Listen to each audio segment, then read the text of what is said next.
Hovering was created and recorded on the unceded lands of the Bunurong and Wurundjeri peoples of the Kulin Nation, people who have a proud and incredible history of storytelling stretching back thousands of years. This always was and always will be Aboriginal land.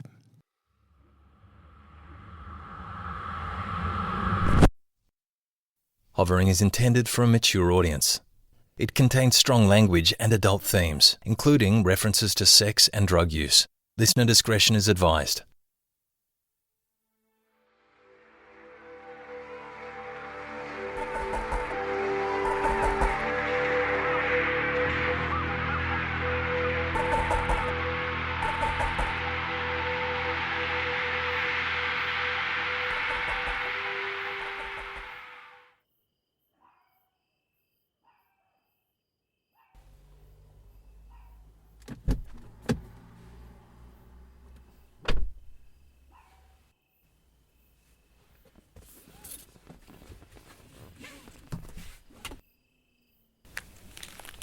That's all they had.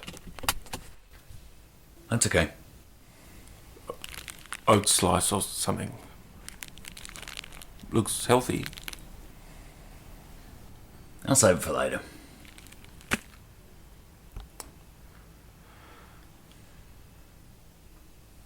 Anyone turn up while I was gone? Nobody that fits the description. And this is definitely where she wanted to meet. This is the place. Should we just find out where she lives or something? We have to let her come to us. It's been half an hour already. We might be waiting all night. Feels like that might be a waste of time. Well, we need to wait until she's ready. Just trust me on this.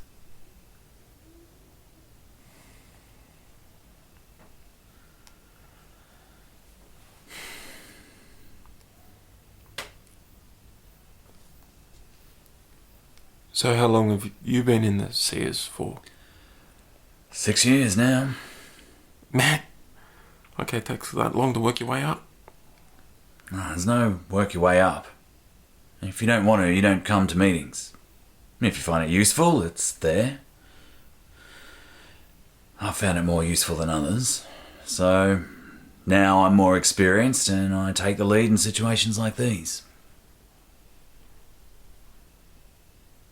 I mean, I've been to a few meetings now. It's cool. Do you think that's her? Could be. Just stay put. I was just going to say hi. Wait for her to say it first. Maybe she needs a little encouragement.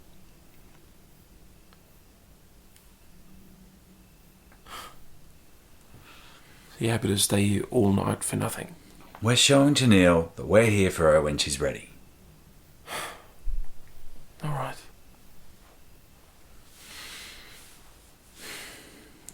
You've been to a few meetings, right? Yeah. Would you have come to a meeting if someone had made you talk the first time?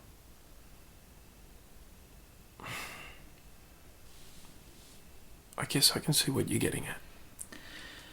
We don't exist to put pressure on anyone.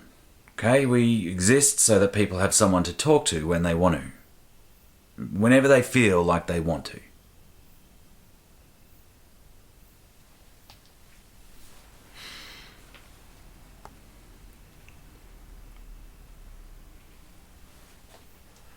I was 17. I was about that age too. Yeah? Thereabouts. Does it ever get easier? Gets easier to hear it when you've said it a bunch of times out loud.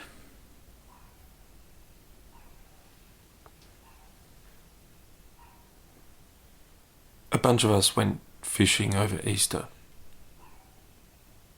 Right. We drove down to South Australia, to the Coorong. Do you know it? Yeah. This this big wetland before you reach Adelaide. It's just like a flat, long bog for ages.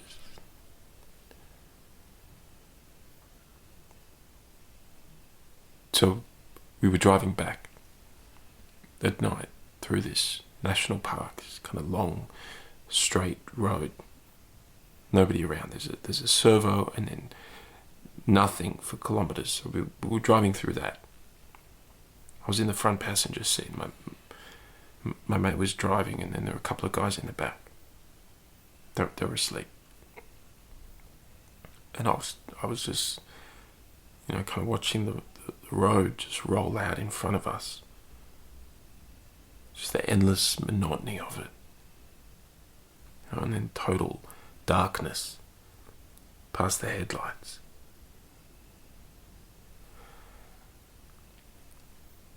And then the van started shaking. Right. And it wasn't the best conditioned van. So I'm thinking, okay, we need to pull over. But then it just stops. Engine just cuts. And I'm thinking, well, this is fucked, we're in the middle of nowhere, middle of the night, and, my mate's got his phone out, he's trying to call someone, but then there's this light. Not from the sky, like from under the van, a light, a glow. And my mate can't get through on the phone to anyone, just like dead air. And then the van starts shaking again. And now it's quite strong, okay, like violent shaking. And then the van lifts up into the air. I swear to God. I can feel it hanging in the air, and my mate is going crazy, and the other guys in the back have woken up and they're screaming, but I'm kind of quiet. I don't know what to say. I'm kind of, I felt like my voice had left my body. And where the whole van is hanging in the air with this light for I'd say 5 seconds.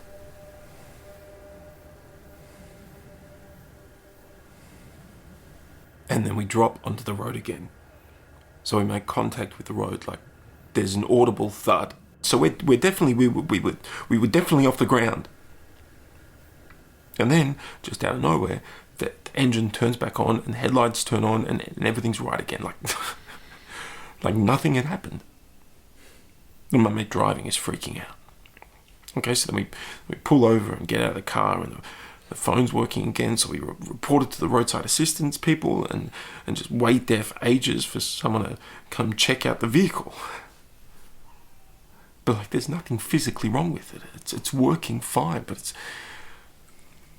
it's really shaken us. And my mate is convinced there's some fault with the van, but there's clearly not. All of us standing out on that road knew it was not the van.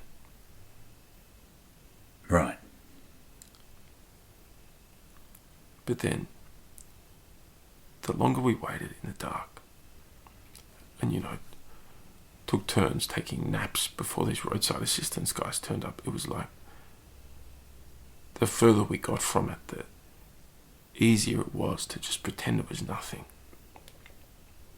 Like it was an engine fault we were dealing with. So that's what my mate decided. And some of the other guys in the back decided they dreamt it. We didn't discuss it. We just kind of decided communally, without speaking, that we would pretend that this thing that had just happened to us hadn't happened to us. And it was weird for me because there were other people around when it happened, so it felt like I've had moments where I felt like I'm crazy, to be honest. Like 4 other grown adults were there with me and say it didn't happen, and I know it did, but I don't know, maybe it didn't. You know, if they're so convinced it didn't happen, then maybe it didn't. But then that means there's something seriously wrong with my head. To have experienced something that to me was real. Do you think there's something wrong with your head? No.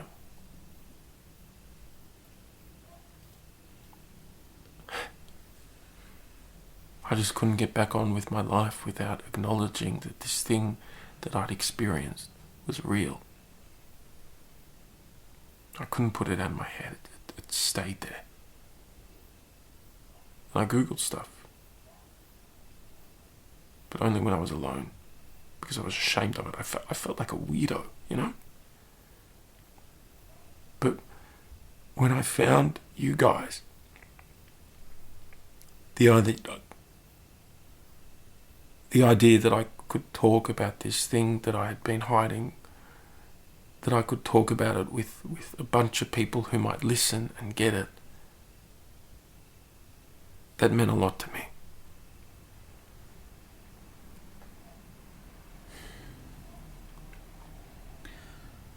Well, I'm glad you found us. Yeah. Me too. It's hard to accept something that everyone else around you just refuses to accept. It takes a lot of courage. Yeah.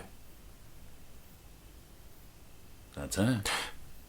That's her. She's waving. Should we go over?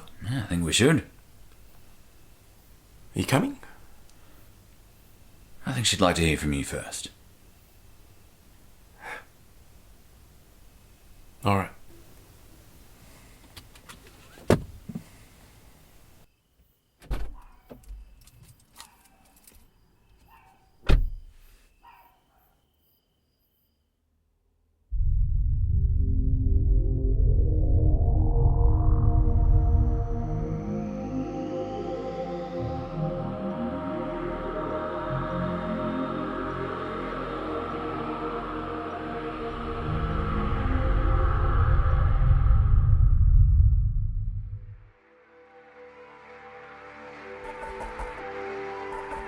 Hovering is written and directed by Alex Duncan.